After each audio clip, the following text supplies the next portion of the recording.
You're not always gonna feel on fire. There are times that you're going to feel exhausted, that you're going to feel tired, that you will feel giving up. But please, don't dwell on your emotion. Don't dwell on these feelings dahil ito ang maglalayo sa'yo sa Panginoon.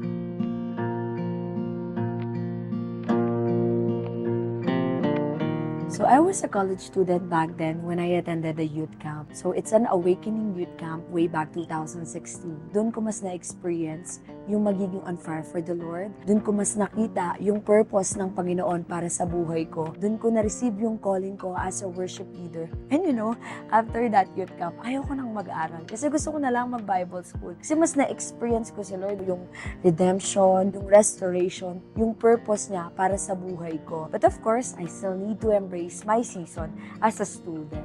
So after that youth camp, mas naging intentional ako for growth. Mas naging intentional akong manalangin, mag-ministry, magbasa ng Biblia, at mas nag-enjoy ako sa salita ng Panginoon. Nag-enjoy ako makapag-fellowship with godly friends. Mas nag-enjoy ako makisama sa mga taong alam kong ilalapit ako sa Panginoon. Even nung time na naghahanap ako ng trabaho, mas inuna ko yung Panginoon. Hinanap ko yung alam kong hindi tatamaan yung ministry ko, na alam kong hindi matatamaan yung Saturday, Sunday ko. And of course, Satan doesn't want that. Satan wants to steal, kill, and destroy. Gusto niyang sirain at mawala ang lahat ng mga bagay na alam kong ginagawa ko for the Lord. So along the way, mga panahon na nagbi-ministry ako, I entered a wrong relationship. I focused on myself, nagsimula na yung mga compromises, and hindi lang basta-basta nag-umpisa na ganun kalaki yun. I believe nag-start yun sa maliit na bagay. Naging foothold sila ng kalaban, and I allowed them to be a stronghold. And alam ko na nawala na yung apoy ko for the Lord. So I started compromising. I started taking things for granted na okay lang na ginagawa ko to habang nagbi-ministry ako, na okay lang na nagiging pasaway ako, na okay lang na kahit gawin ko to kasi wala naman nakakakita. At alam kong sobrang layo ko na sa Panginoon. And sometimes we're always saying na ang tahimik ni Lord, no? Di natin alam na tayo na pala yung malayo kay Lord. So I started reading the Bible again. So I started praying.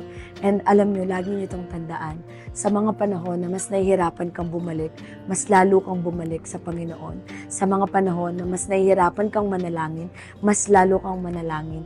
Sa mga panahon na nahihirapan kang magbasa ng salita ng Panginoon, mas dun ka lumapit sa Panginoon. For we know na nasaan man tayo at anuman ang gagawin natin, surely God will encounter us. Along the way, we will experience sufferings, we will experience problems, we will experience things na hindi natin ine-expect. You're not always gonna feel on fire. There are times that you're going to feel exhausted, that you're going to feel tired, that you will feel giving up.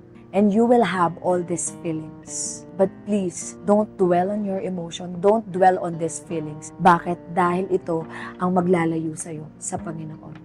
Tulad nga ng sinabi ni David, "Why are you so downcast, O my soul?" He encouraged himself. He commanded his soul. Show to Satan that God is more powerful, more than his lies. Show to him na mas kilala mo kung sino ang Panginoon na pinaglilingkuran mo. And ano pa yung mga bagay na alam natin na ikakasira ng apoy natin sa Panginoon. Ask yourself, am I in the right environment?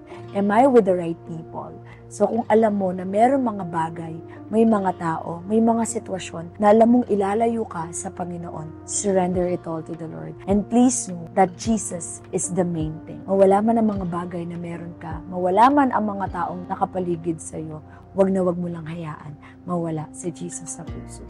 So to all the youth out there, please guard your heart, for everything you do flows from it. Thank you. God bless you all. Shalom, shalom.